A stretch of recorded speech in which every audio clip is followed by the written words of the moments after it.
하나님의 거룩한 말씀 이사야 40장 27절부터 31절입니다. 이사야 40장 27절부터 31절 말씀 다 같이 봉독하겠습니다. 야곱아 어찌하여 내가 말하며 이스라엘아 내가 이르기를 내 길은 여호와께 숨겨졌으며 내 송사는 내 하나님에게서 벗어난다 하느냐. 너는 알지 못하였느냐 듣지 못하였느냐.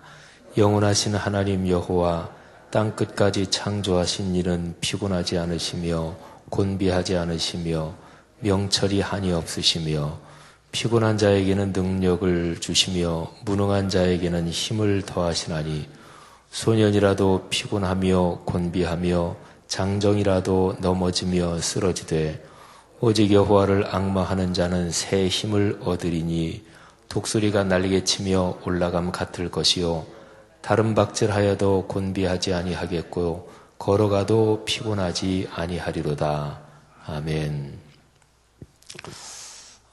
우리는 오늘 새벽에 우리 그리스도인이 가장 많이 알고 있는 그런 구절 중에 하나를 같이 읽었습니다.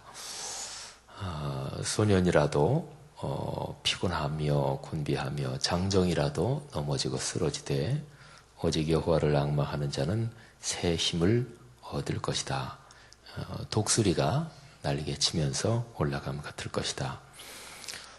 여러분이 사는 삶의 현장에서 이런 주님의 은혜가 늘 넉넉하시기를 축복합니다. 하나님의 말씀은 그 말씀을 신뢰하고 믿고 굳게 붙잡는 사람에게 그 사람의 삶에서 현실이 됩니다. 그러니까 하나님의 말씀은 인류 역사에 전승돼 내려오는 다른 모든 책들 또는 동서고금의 좋은 명언들 또는 좋은 글들 이런 거하고는 본질적으로 다릅니다.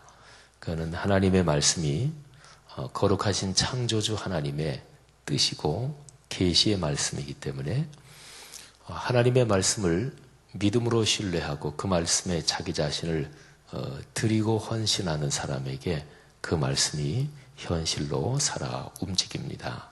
이게 이제 말씀의 힘이지요. 말씀을 내가 이용하는 게 아니라 말씀에 나를 던져야 됩니다. 그러니까 말씀을 내가 활용하는 게 아니라 말씀에 나를 순종하고 그 말씀에 나를 순명하는 거지요. 이 그리스도인에게 참으로 잘 알려진 이 구절의 역사적인 그 문맥을 알면 또 성경 이 흐름의 문맥을 알면 훨씬 더 힘이 되고 또 감동이 됩니다. 이사야서 40장은 이스라엘 민족의 역사 흐름에서 이스라엘 민족이 바벨론으로 포로로 끌려가고 나서 몇십 년 포로 생활을 합니다. 그러면서 드디어 그 포로의 때가 끝나고 하나님이 다시 회복시키시고 치유하시려는 뜻을 가지십니다. 그래서 너희가 바벨론 포로지에서 드디어 이제 나올 것이다. 그런 회복과 치유의 말씀을 하나님이 선지자 이사야를 통해서 주십니다. 바로 그 말씀이 이사야서 40장입니다. 40장 이 전체 내용이 참 감동적이에요. 근데 40장 전체 내용에서 가장 중요한 것이 있습니다. 그거는 바로 하나님이 어떤 분이신가 하는 것입니다. 하나님이 어떤 분이신가? 하나님께서 지금 권면하시는 것은 이스라엘 백성의 포로 상황, 그리고 어렵고 힘들고 그야말로 우리 민족은 이제 끝났다. 이렇게 생각될 수밖에 없는 그 상황을 하나님이 회복시키시는 거예요. 그러니까 사람이 빠진 어려운 상황을 회복시키시는 거예요. 근데 그거를 위해서는 하나님이 어떤 분이신지를 알아야 합니다. 그러니까 사람이 힘든데 사람이 고통스러운데 사람이 어려운데 그 사람이 거기에서 벗어나기 위해서는 사람에 대한 지식이 아니라 하나님에 대한 지식이 먼저 필요한 거예요. 이게 기독교 신앙에서 핵심입니다. 그래서 바벨론 포로지에서 이스라엘 백성이 다시 회복된다, 이 얘기를 하면서 그 40장 전체에는 하나님이 누구시냐, 그 얘기를 계속하고 있습니다. 여러분, 신앙생활의 가장 기본적인 원리죠. 삶이 힘드십니까? 어려우십니까? 해결될 문제가 있으십니까? 아마 지금까지 신앙생활 해오시면서 그런 상황에서 어떻게 하면 풀려나느냐, 어떻게 하면 회복되느냐, 벗어나느냐, 이런 거에 대해서 아마 그런 권면을 많이 들으셨을 거예요. 예배부터 회복해야 된다. 하나님과의 관계 회복해야 된다. 이런 얘기는 많이 들으셨죠. 우리 그리스도인이 경제적으로 많이 어렵다. 그러면 11조 생활부터 회복해야 된다. 아예 지금 어려운데요. 단돈 1,000원을 하든 10,000원을 하든 11조부터 회복해야 된다. 그런 얘기는 많이 들으셨죠. 가장 기본적인 원리가 그거예요. 그러니까 예배 중심이 돼야 된다. 또는 내 신앙을 다시 점검해야 된다. 아니, 지금 힘든 거는 몸이 아프고 몸이 병들었다고요. 그런데 신앙부터 점검해야 된다. 아니, 아픈 건 몸인데 왜 신앙부터 점검하라 그래요? 지금 당장 사업이 안 되고 지금 하던 일을 접어야 될 어려운 상황이 있는데 무슨 예배부터 점검하라 그래? 그게 무슨 상관입니까? 근데 우리가 신앙생활하면서 많이 들어온 얘기들, 그게 바로 이제 이사야 40장의 메시지, 이 말씀의 구조하고 그게 똑같은 거예요. 그러니까 사람, 땅, 이 문제는 근본적으로 하늘에 걸려 있고 삼위일체 하나님에 걸려 있습니다. 그러니까 하나님은 창조의 주권자이신데 세상을 창조해 놓으시고 나서 그 다음에 나는 만들어놨으니까 이제는 너희들 알아서 살아라, 그러시는 분이 아닙니다. 세상을 창조하셨을 뿐만 아니라 창조하신 세상을 계속해서 돌보시고 이끄시고 섭리해 가시는 분이십니다. 그러니까 그분이 창조의 주권자이시며 동시에 섭리와 구원의 주권자이십니다. 그러니까 모든 문제의 해결, 길은 바로 거기로 연결이 되는 거예요. 성도 여러분들이요, 신앙생활에서 제일 중요한 예배와 그리고 헌신과 하나님과의 관계가 늘 건강하시기를 주님의 이름으로 축복합니다. 나도 모르게 무너졌다. 그러면 그거 살펴보면 알아요. 그러니까 현실적으로, 실제적으로 보면 예배의 자세를, 예배를 점검해 보면 알아요. 이게 중심입니다. 예배가 하나님 만나는 자리잖아요. 그래서 예배에 내가 언제 오는지 생각해 보세요. 예배를 내가 시간을 넉넉하게 잡고 오는지, 또 예배 끝난 뒤에 다른 약속 바투 잡지 않는지 제가 가끔 말씀드리잖아요. 그리고 예배를 위해서 기도하는지, 예배 올 때 설렘이 있으십니까? 예배 올 때 마음이 기대가 돼요? 기대가 안 된다. 그러면 그 사람한테 누가 기대를 갖게 해줘야 될까요? 물론 설교 말씀을 듣거나 등등 이런 걸 통해서 감동이 있을 수도 있겠지요. 그런데 기본적으로 자기가 그거를 붙잡고 기도해야 돼요. 하나님, 요즘에 예배 드리러 가는데 마음에 기대감이 없습니다. 감동이 없습니다. 어떤 사람이 살면서 밥맛이 없다. 이유 없이 체중이 빠진다. 그런데 그럴 수도 있겠지. 그러나요? 안 그러잖아요. 이게 무슨 병이지. 왜 이렇게 까닭없이 체중이 빠질까? 그럼 병원에 가봐야 될 거 아니겠어요?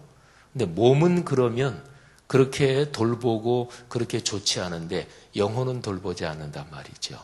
그러니까 예배 드리는데 기대감이 없다. 설교가 귀에 들어오지 않는다. 목사님이 설교 잘못하니까 그렇지. 그래요? 아닙니다. 예수님이 말씀을 전하셨어도 안 들은 사람들이 있었어요. 목사의 설교가 좋을 수도 있고 좀 부실할 수도 있고 현실적으로는 그거는 맞아요. 그런데 근본적인 문제는 아니에요. 또는 예배 순서 성가대 찬양이 전에는 그렇게 좋았는데 요즘은 자꾸 이상하게 성가대 찬양 틀리는 것만 귀에 들어온다. 성가대가 전문 합창단이에요? 국립합창단이에요? 아니에요. 교회 성가대를 음악적으로 탑으로 만들려는 것은 언제나 시험에 들어요. 교회 성가대는 그렇게 하는 게 아니에요. 그러니까 아마추어들인데 성가대 단원들이 성가대 해도 자꾸 스트레스 받고 교회 모든 일은 그 일을 최고로 잘하는 데 목적이 있는 게 아니에요. 봉사하고 일을 하면서 그 일에 섬기는 사람들의 신앙이 성숙하고 하나님의 영광이 드러나는데 목적이 있는 거거든요. 그러니까 요즘 우리 교회 성가대 왜 자꾸 그렇게 틀려? 그러면 성가대 틀리는데 문제가 있는 게 아니라 그 사람의 마음에 문제가 있는 거예요.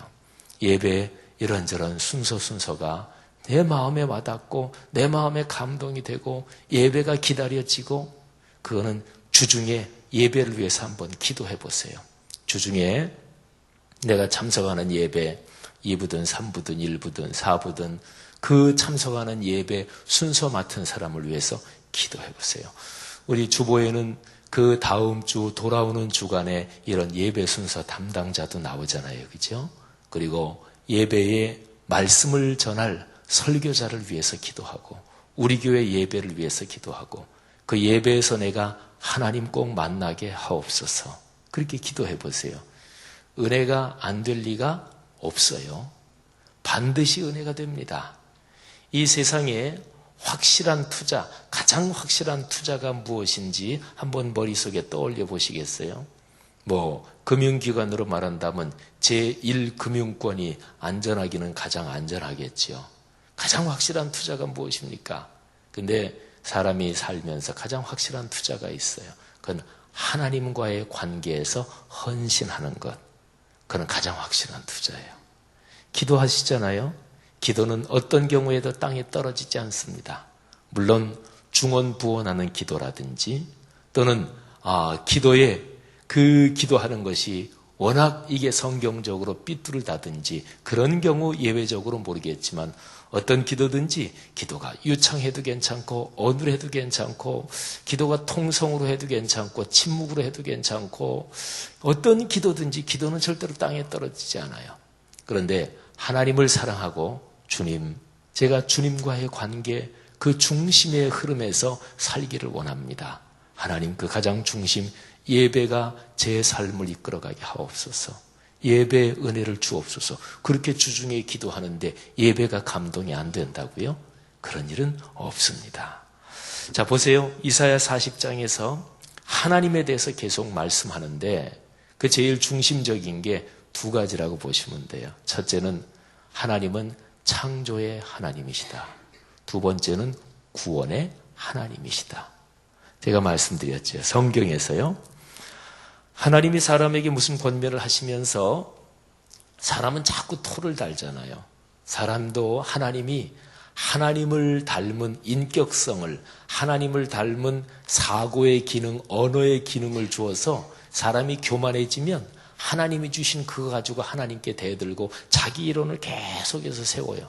근데 하나님이 그런 사람에게 아예 그냥 한마디도 못하게 입을 꽉 닫아버리게 하시는 그런 하나님의 말씀이 있는데, 그게 뭐냐면 내가 너를 만들었다. 너 내가 만들었어. 네가 너를 아는 것보다 내가 더 잘 알아. 교만하지 말어. 이런 거예요. 그 말씀하실 때 하나님이 하시는 말씀이 나는 창조의 주권자다. 너도 내가 만들었고 모든 걸 내가 만들었다. 그 얘기를 이사야서에서 계속하죠. 그죠?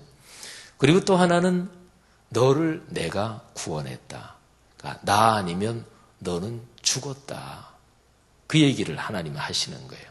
구약 성경에는 이스라엘 백성을 권면하실 때 결정적인 그런 장면에서 하나님이 그 얘기를 계속 하십니다. 너희가 애굽에서 종살이 할 때 너희를 내가 건졌다. 이게 신약 성경으로 넘어오면 예수 그리스도의 십자가 사건의 구원이 되는 거예요. 그러니까 그리스도인은 예수 그리스도의 십자가를 생각하는데 더 이상 감동이 없다. 그거는 중병 걸린 거예요. 내 교회 생활에서 예수 그리스도의 십자가가 중심이 안 된다. 그거는 신앙생활이 이미 중심에서 많이 옆으로 멀어진 거예요. 예수 그리스도의 십자가의 복음을 다른 사람들에게 전한다. 여기에 내가 전혀 동참하지 않고 있다. 그러면 내 신앙생활이 벌써 뭔가 잘못된 거예요. 오늘 여기 이사야 40장에서요. 쭉 앞에 창조의 하나님에 대한 얘기를 하다가 이 40장 맨 마지막 부분에 와서 이제는 무슨 얘기를 해요?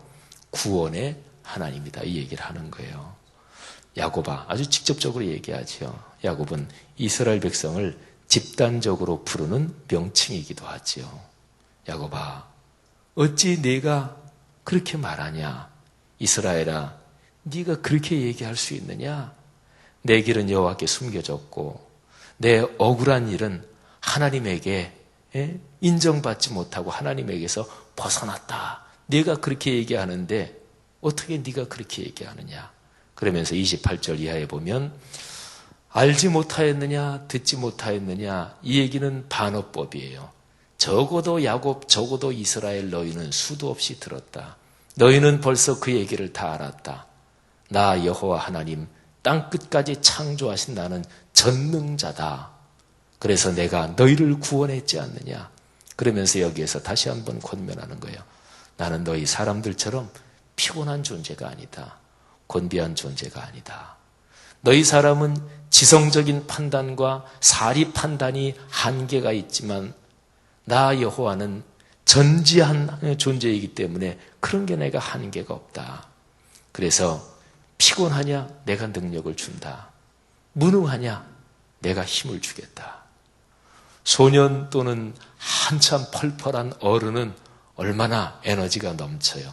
그러나 소년도 피곤하고 장정이라도 넘어지며 쓰러지되, 옛날 번역에는 자빠진다 이렇게 번역했는데 참 아주 실감나는 번역이죠. 하지만 여호와를 앙망하는 자는 새 힘을 얻을 것이다. 여기서 새 힘, 이 단어를 잠깐 한번 주목해 보십시오. 새 힘은 어떤 힘일까요? 지금까지 누려보지 못한 힘, 이렇게도 묵상할 수가 있겠지요. 그러니까 내가 가진 힘이 아니고 어떤 다른 데서 오는 힘이에요. 밖에서 오는 힘이에요. 내 속에 있는 잠재 능력을 개발하고 잠재 능력을 꽉 끌어올리는 그런 힘이 아니라 바깥에서 오는 힘, 외부에서 오는 힘, 위에서 오는 힘, 이거를 우리 신앙의 선배들은 낯선 의라고 그랬어요. 의로움, 능력 이게 있잖아요. 근데 낯설단 말이에요. 왜 낯설까요? 우리 속에 잠재된 게 아니니까. 밖에서 오니까 낯설은 거예요. 그게 무슨 얘기냐면 하나님으로부터 오는 거다. 그러니까 신앙은 그런 거예요. 내가 이것저것 다 핸들할 수 있다고 생각합니까? 그러면 그건 뭔가 위험성이 있는 거예요. 교회 생활은 내가 잘한다. 교회 돌아가는 거는 내가 가장 잘 알아. 내 뜻대로 돼야 돼. 그러면 뭔가 위험성이 있는 거예요. 신앙은 어떻게 역설적으로 얘기하면 이게 종교개혁자들, 우리 신앙의 선배들이 얘기한 건데 어떻게 역설적으로 얘기하면 신앙은 낯설은 거예요. 그러니까 내가 내 손아귀에 있다. 그건 벌써 잘못된 거예요. 내가 핸들링 할 수 있다. 그건 신앙이 아니에요. 신앙이 교만해지면 하나님도 내가 핸들링해요. 신앙은 내가 일목요연하게 다 꿰고 있어요. 그건 벌써 신앙이 교만에 빠지고 신앙이 고착된 거지요. 하나님이 우리에게 주시는 그 능력, 그 힘은 새 힘이고 다른 말로 말하면 낯설은 그런 힘이에요. 그는 하나님으로부터 오는 거니까. 사랑하신 여러분, 이런 힘이, 이런 능력이 우리에게 넉넉하기를 축복합니다. 절대로 넘어지지 않고 피곤하지 않고. 여기에서 마지막으로 단어 하나만 더 꼭 붙잡으십시오. 오직 여호와를 앙망하는 자. 성경은요, 예배에 대한 무수한 단어들로 가득 차 있는 그런 책이 성경이에요. 사람은 하나님의 형상과 모양을 따라 창조됐단 말이죠. 그 얘기는 사람은 예배하는 존재로 창조됐다. 이제 그런 얘기예요. 우상을 섬기지 말라. 그거는 하나님께 예배하라는 말이에요.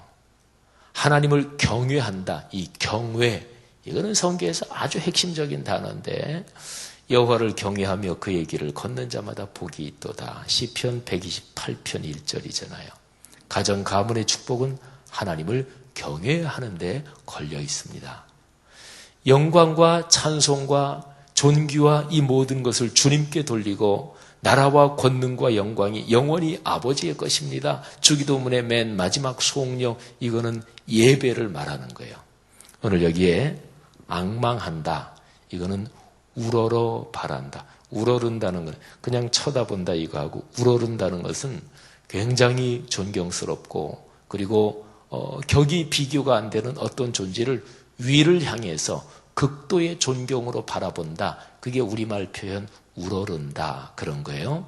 우러르면서 바랄 망자잖아요. 좋은 걸 바라는 거예요.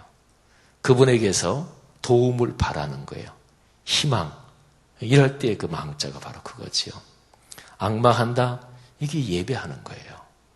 사랑하신 여러분, 하나님을 예배하고 그리고 그분이 어떤 분인지 하나님에 대한 거룩한 지식이 이 세상 떠날 때까지 깊어져야 되는 거죠. 하나님에 대한 지식은 스톱하는 경우가 없어요. 늘 더하는 거예요. 그래서 신앙의 가장 근본적인 것은 하나님에 대한 거룩한 지식이 더해가는 거예요. 제가 어젠가 말씀드렸잖아요. 신학이라는 가장 본래적인 최초의 의미는 신에 대한 거룩한 지식, 이게 신학이에요. 그게 바로 신앙의 지도자가 되는 사람들이 배우는 신학이라는 원래 뜻이 그런 거란 말이에요. 우리 신앙도 마찬가지예요. 이사야 40장의 이 축복스러운 말씀, 여러분 삶에 오늘 하루의 현실이 되기를 축복합니다. 하나님은 위대하십니다. 하나님은 창조의 주권자이십니다. 하나님은 구원과 섭리의 주권자이십니다. 그 하나님의 품 안에서 걸어가십시오. 그 하나님의 손을 붙잡고 걸어가십시오. 그 가장 구체적인 방법은 예배요. 예배에서 선포되는 말씀이요. 66권 계시의 말씀. 내가 말씀을 이용하고 활용하는 것 말고요. 그 말씀 앞에 나를 낮추는 거예요. 그 말씀에 나를 던지는 것입니다. 여기서부터 오는 새 힘이 우리 모두에게 넉넉하기를 축복합니다. 기도하겠습니다. 하나님 아버지 은혜를 감사합니다. 거룩한 진리의 말씀이 우리 안에 넉넉해서 하나님의 능력으로 살아가게 하옵소서. 하나님의 능력이 내 것인 양 착각하지 않게 하옵소서.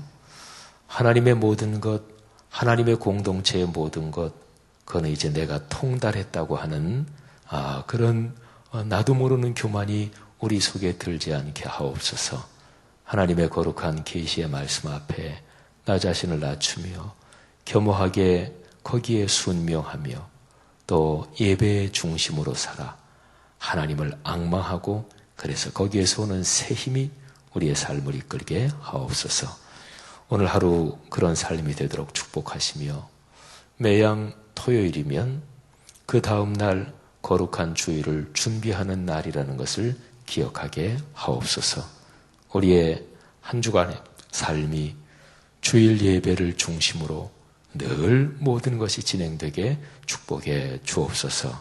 감사합니다. 여름 더위에 연세 드신 분들이나 병약하신 분들 건강을 붙잡아 주시기를 원하고 성도들이 경영하는 가게, 공장, 또 사업 그리고 직장 생활을 축복해 주옵소서.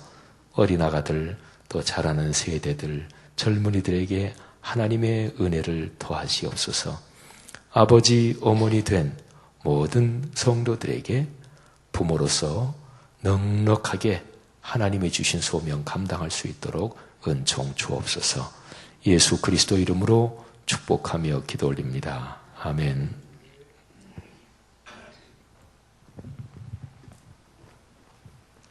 은혜의 말씀 감사드립니다. 우리 다 같이 말씀상 공동체 기도하시겠습니다. 말씀과 삶이 어우러져야 참된 부흥이 일어나는 것을 믿습니다. 우리 허물과 연약함을 겸허하게 고백하며 말씀을 사모합니다. 진리의 말씀, 성경에 약속된 하나님의 부흥을 기다립니다.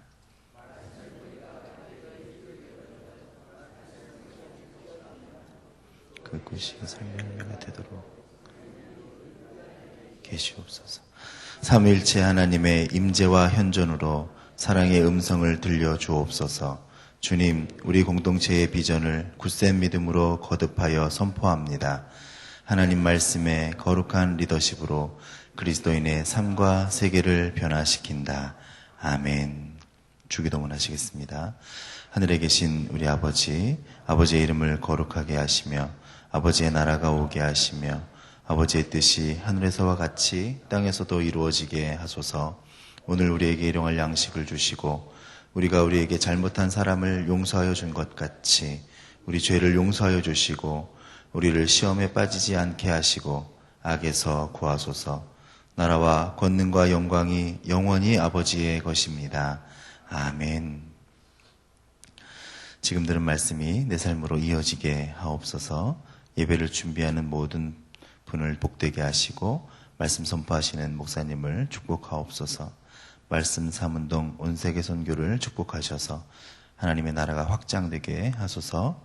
여러분 아울리치 사역 중국, 일본, 국내에 많은 열매를 주옵소서. 내일 우리 교회 외국인을 위한 의료봉사를 통해서 많은 사람들이 고침을 받게 하옵소서. 가져오신 기도의 제목들 아뢰신 후에 삶의 자리로 나아가겠습니다. 은혜와 사랑의 아버지 감사합니다. 오늘 아침에도 주의 교회의 말씀을 통해서 다시 한번 귀한 깨달음을 받습니다. 우리 하나님 성도를 되시고 우리를 주관하셔서 날마다 나의 아버지여 나의 하나님 이스라엘을 부르시고 구원하셨으며 하나님께서 택하시고 그를 통해서 역사를 보여주셨던 귀한 사랑의